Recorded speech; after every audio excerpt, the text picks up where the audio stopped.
क्या है? जो घर में बैठे वो भी कौन से सुखी है? जो महंगे सोफे पर बैठे वो भी कौन से सुखी है? अगर मैं गलत बोलूं तो मुझे बता देना। मैं जब यहाँ आने के लिए दिल्ली से निकल रही थी, एक हकीकत बात बताती हूँ आपको। दिल्ली लगभग हम सब लोग जानते हैं, टीवी में देख लेते हैं, कि हम कई लोगों ने ऐसे भी देखी होगी। दिल्ली एकदम पीपी हर गाड़ियां, महंगी कार, 5 करोड़ की कार, मतलब हर तीसरी कार 2 करोड़ की है ना। दिल्ली है वो, तो बड़ा शहर है भाई, सिटी है, करोड़पति लोग रहते हैं वहां, बड़े ऊंचे ऊंचे मकान। एक ईमानदारी की बात अगर ठीक लगे तो समर्थन करना, ऊंचे ऊंचे मकान। एक 2 कमरे का फ्लैट ही दिल्ली के अंदर आप देखेंगे किसी भी सेक्टर में तो 2 करोड़ से नीचे तो बात ही मत करो आप। उससे कम तो बात, मकान तो दूर की बात है, फ्लैट जिसको अपन बोलते कबूतर खाना। नहीं, वास्तव में अगर मैं गलत बोलूं तो मुझे बताना आप। मतलब जिसके अंदर छत 2 करोड़ देने के बावजूद भी छत का ठिकाना नहीं और धूप का ठिकाना नहीं, है ना, उसके अंदर आपको रहना होता है। दिल्ली बंबई ये वहां के लाइफस्टाइल है। मैं जब यहाँ आ रही थी और मैंने जब, वैसे तो हम दिल्ली में कई बार, ठीक है आप लोग भी गए हैं, अपन भी गए हैं, लेकिन मेरे मन में एक बात आई, 2 करोड़ का फ्लैट होगा इनका, 2 करोड़ की गाड़ियां होगी इनके पास, बंगले होंगे इनके पास, बहुत अच्छा लाइफस्टाइल होगा इनका, लेकिन दिल्ली के करोड़पति व्यक्ति से ज्यादा अच्छी जिंदगी मैं मालवा के गांव में रहने वाले किसान की समझती हूं, जिसका आंगन भी अपना है, छत भी अपनी है और वो सुकून से रह रहा है वहां। तालियां बढ़िया बजाओ अगर मैंने ठीक कहा है तो। ये जो अपने यहाँ करके बड़ी बड़ी बातें करते हैं ना, हम तो दिल्ली में काम करते हैं, ये पता नहीं कौन से कबूतर खाने में कौन से फ्लोर पे पड़े हुए हैं, और बड़ा हमसे कहा दिल्ली में रहते हैं साहब। कहाँ रहते? हमारे चाचा जी बोले दिल्ली में रहता है, बंबई में रहता है। अब इनको जाके देखो वहां कैसे रहता है, उससे खूब अच्छी जिंदगी है। वो हमारे यहाँ नहीं आते परदेसी ऊंट और भेड़ लेके, वो ज्यादा अच्छे हैं उन करोड़पति लोगों से। ओरिजिनल बात है ये, क्योंकि वो करोड़ों की जिंदगी मेंटेन करने के लिए उसको सुबह से निकलना पड़ता है और शाम को वो घर आता है। उसकी जिंदगी में हिस्से में केवल रविवार आता है बस, और रविवार को वो थका हुआ रहता है और उसका परिवार उसका इंतजार करता है कि हमको घुमाने के लिए ले जाएंगे। उधर भी चैन नहीं है उसको, अगर उस दिन वो गाड़ी स्टार्ट करके ना ले जाए तो अगले 6 दिन तक उसको ठीक से रोटी ना मिले। उधर मैडम जी तैयार है, बोले आज तो संडे है, आज तो फन डे है, आज तो हमको मौज मस्ती करनी है, हमको क्लब जाना है, हमको स्विमिंग पूल जाना है, हमको ऐसे। वो क्लब जाने के लिए तरसते हैं, और हमारे यहाँ तो घर से बाहर निकलते ही कहीं लक्ष्मणा लखनदर बह रही है, तो कहीं शिप्रा बह रही है, तो कहीं नर्मदा बह रही है, तो कहीं काली सिंध बह रही है। बस दिक्कत ये है ना, मैं आपको, मुझे क्षमा करना, मेरी एक कड़वी बात आपको बहुत बुरी लग सकती है, आपकी और मेरे साथ दिक्कत ये है कि हम जो नहीं हैं उसमें उलझे हुए हैं। एक बात याद रखिएगा, आज इस शब्द को मन में बिठा लो 1 मिनट के अंदर, आज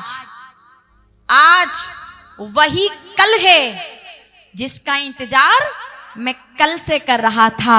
आज वही कल है, क्योंकि कल कभी नहीं आता, केवल आज आता है, और जो आज है वही जीवन है। कल किसने देखा है? कल देखा है किसी ने? कल किसी ने नहीं देखा, आज देखा है।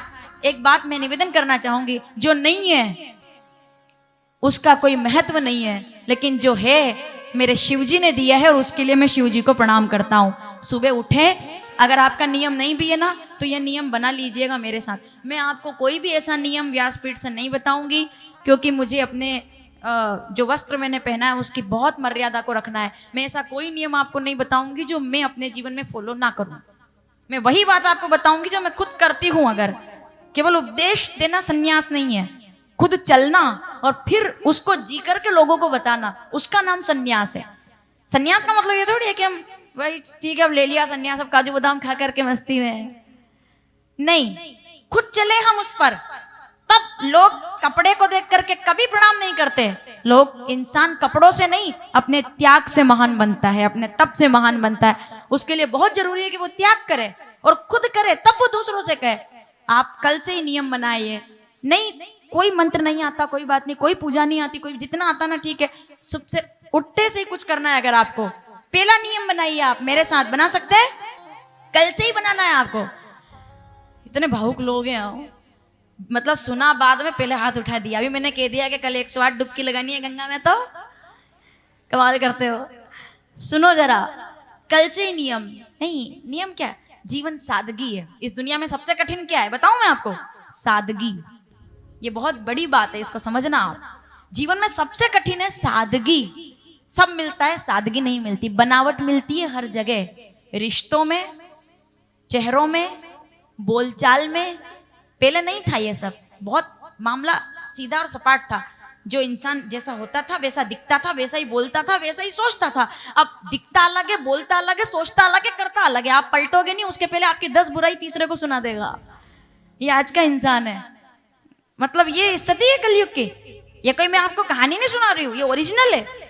पहले जो लोग जैसे होते थे वैसे ही दिखते थे, वैसे ही होते, वो उनका सादा जीवन था। अभी क्या है ना, आप चेहरे पर भी देखोगे तो जो नई लड़कियां, चेहरा धुलने के बाद अलग है, धुलने के पहले चेहरा अलग है। पहचान में नहीं आता है कई बार लोग, आंखों के रंग बदल जाते हैं। पैसे से क्या नहीं हो सकता आजकल? नहीं, एक चीज है जो पैसे से नहीं खरीदी जा सकती, वो है सादगी, सादापन। है रूप में इतना भोलापन, तो कितना सुंदर होगा मन। बिन गहने बिन श्रृंगार के वो तो लगता है ऐसा। मतलब पुराना सा गाना है। तो रूप, आप एक बात याद रखिएगा, बनावट रूप में हो सकती है। मेरी अगली पंक्ति आपके लिए बहुत जरूरी है सुनना। बनावट रूप में हो सकती है, बनावट स्वरूप में कभी नहीं हो सकती। स्वरूप कभी नहीं बदलता इंसान का, केवल रूप बदल सकता है, प्रवृत्ति नहीं बदलती। वो जैसा है वैसा ही रहेगा। करेले को अगर आप पीले रंग से कलर कर दो तो कोई वो आम नहीं हो जाता रहेगा, फिर वो करेला ही है ना। आम को अगर आप हरे रंग से पोत दो तो कोई वो कड़वा नहीं हो जाता रहेगा, वो आम है, क्योंकि उसका स्वरूप। तो शिव जी की कथा स्वरूप बनाने की कथा है। सादा जीवन, ये मेरे भोलेनाथ बैठे, सुनेंगे आगे हम। कैलाश के निवासी फक्कड़ बाबा, एकदम कुछ नहीं है उनके पास, फिर भी सब है। क्यों है? आगे सुनेंगे। अब ये चंचुला को समझ में आ गई बात। बोले संगति का प्रभाव है, वो भजन करने लगी। अब जब वो गंगा में डुबकी लगाकर, हाँ तो मैं निवेदन कर रही थी, क्या हमको करना है? सुबह उठ करके सबसे पहले, आप स्नान भी बाद में करना चाहे तो, जैसे आंख खुले ना, एक काम तो सबसे पहले आपको मेरे साथ करना है, मेरे लिए कर लेना बस, आपको बहुत अच्छा लगेगा। जैसे आंख खुले ना आपकी, तो आंख खुलते ही सबसे कुछ आप बिस्तर पे ही चाहे आप बैठे हो, आंख खुलते ही आप बैठ जाइए। केवल 5 मिनट, ज्यादा टाइम नहीं ले रहे हैं आप काम। सुनिएगा बहुत ध्यान से, इतने लोग यहाँ बैठे हैं। हो सके तो जैसे मैं बैठी हूँ ना वैसे बैठो जरा एक बार मेरे साथ, तो आपको समझ आएगा एग्जैक्ट आपको करना क्या है। मैं आपको कोई मंत्र नहीं बता रही हूँ, मैं आपको कोई बहुत बड़ी साधना भी नहीं बता रही हूँ। हम सब लोग गृहस्थ लोग नहीं कर सकते सब कुछ। सुनिएगा, कुछ नहीं करना है आपको, आंख बंद करनी है केवल। आप उठ गए हो ना, एक बार तो आंख खुल गई, देख लिया आपने। अब आपने केवल आंख बंद करनी है, और अब आपको हिसाब लगाना है कि आपके पास क्या क्या है। आज की तारीख में मैं अपने घर के अंदर बैठा हूं, ये मेरा खुद का मकान है। सुनिएगा, अगर ऐसा है तो सुनना। मैं अपने खुद के मकान में बैठा हुआ हूं, मेरा खुद का मकान है। मेरा खुद का मकान नहीं है, मैं किराए के में हूं, लेकिन फिर भी मैं इसका किराया देता हूं, और मैं मकान के अंदर भी बैठा हूं। मैं फुटपाथ पर, रोड पर तो नहीं हूं, मैं किराए के, ठीक, या अपने मकान में बैठा हूं। मुझे कानों में जो आवाज आ रही है वो मेरा परिवार है, ठीक है। मैं अपने परिवार के साथ रहता हूं। मेरे घर में मेरी एक पत्नी है, जो उठते ही मुझसे सबसे पहले पूछेगी कि भोजन में क्या बनाना है, यानी कि मुझे भोजन बनाने की चिंता करने की जरूरत नहीं है। मैं उठूं, मुझे मेरे मन में रहे मेरा एक पति है जो मेरा ख्याल रखने वाला है, ठीक है। वो 10 बजे तैयार होकर इसलिए घर से निकल जाएंगे क्योंकि वो हम सबका पेट भर सके, ऐसा पति मेरे घर में। मेरे घर में थर्राते हुए हाथों से, कांपते हाथों से 2 बुजुर्ग बैठे हुए हैं जो मेरे दादा दादी हैं। अगर वो नहीं भी है तो वो तस्वीर में, तब भी मैं उनको, कि उनका आशीर्वाद मेरे साथ है। ये जो किलाहट की आवाज आ रही है, ये मेरे घर के बच्चे हैं जो शोर कर रहे हैं सुबह जल्दी उठकर। ये मेरे घर के बच्चे हैं। आपको सोचना क्या है केवल, और ये तो लगभग सभी के पास होता ही है ना, ये मेरे बच्चे। अगर बेटा नहीं भी है तब भी वो मेरे ठाकुर जी जो बैठे हैं लड्डू गोपाल, मुझे उनके पास दौड़कर जाना है, क्योंकि मैं भी यशोदा हूं फिर, ठीक है। कोई चीज आपको दुखी नहीं कर सकती जब तक आप ना चाहो। अब मुझे यहाँ से उठ करके खेत पर जाना है, खेत का काम करना है, मुझे दुकान पर जाना है, दुकान का काम करना है, मुझे घर उठना है, सीधे रसोई का काम करना है, क्योंकि वो मेरा कर्म है। अब आप देखिए, मेरे घर के बाहर एक मोटरसाइकिल खड़ी है जहां पहले साइकिल हुआ करती थी, ठीक है। मेरे घर के बाहर कार खड़ी है जहां पहले मोटरसाइकिल हुआ करती थी। मेरे घर के बाहर ट्रैक्टर खड़ा हुआ है जहां कुछ भी नहीं हुआ करता था। सुनिएगा, मेरे घर के पास एक आंगन है, मेरे पास एक खेत है, और ये सब चीजें मेरे पास है। और इसके लिए हे ईश्वर, जो कुछ भी आज मेरे पास है, मुद्दे की बात तो अब आती है। अब ये तो आप, मैं थोड़ी जानती हूं आपके पास क्या है, आप अपने हिसाब से सोच लो, ठीक है। जो कुछ भी मेरे पास है मेरे ईश्वर। मैं जिसको भी मानता हूं उनको ना आपको याद करना है। सांवरिया सेठ हो, बगलामुखी माता जी हो, खाटू श्याम को कोई मानते हो, शंकर जी को कोई मानते हो, अंबा माता को कोई मानते हो, कन्हैया जी को मानते हो, आप जो भी कुछ भी, दोनों हाथ जोड़कर आपको केवल प्रणाम करना है और कहना है, ईश्वर तुमने जो मुझे ये जिंदगी दी है और एक और दिन जीने के लिए तुमने मेरा जीवन बढ़ाया है, उसके लिए मैं अपने पूरे परिवार सहित आपके चरणों में प्रणाम निवेदन करता हूं। मेरा दिन मंगलमय हो और मुझसे जुड़े लोगों का दिन मंगलमय हो। आज के दिन मैं किसी का दिल ना दुखाऊं, आज मैं किसी को कष्ट ना दूं, आज मैं क्रोध ना करूं बिना बात के, आज मैं किसी के काम आ सकूं। बताइए आप, ऐसा करके जब आप अपनी आंखें खोलेंगे और आप जब उस चीज को देखेंगे कि मेरे पास इतना कुछ है, मैं तो जबरन ही रो रहा हूँ, लोगों के पास तो वो भी नहीं है जो मैं लेकर बैठा हूं। मैं गलत बोल रही हूँ? आप देखिए, इंसान उस चीज के लिए दुखी है जो उसके पास नहीं है। अगर वो ये सोच ले कि मेरे पास जो है औरों के पास तो वो भी नहीं है, मैं छत में हूँ, मैं साइकिल में, मोटरसाइकिल में, कार में, मैं कैसे भी हूँ। अरे जाने दो, कार मोटरसाइकिल साइकिल भी हटाओ, पैर से चल तो सकता हूं ना। लंगड़ा होता तो कहाँ जाता मैं, अगर हाथ ना होते तो क्या काम करता मैं, अंधा होता तो कहाँ जाता मैं, बहरा होता तो क्या करता मैं।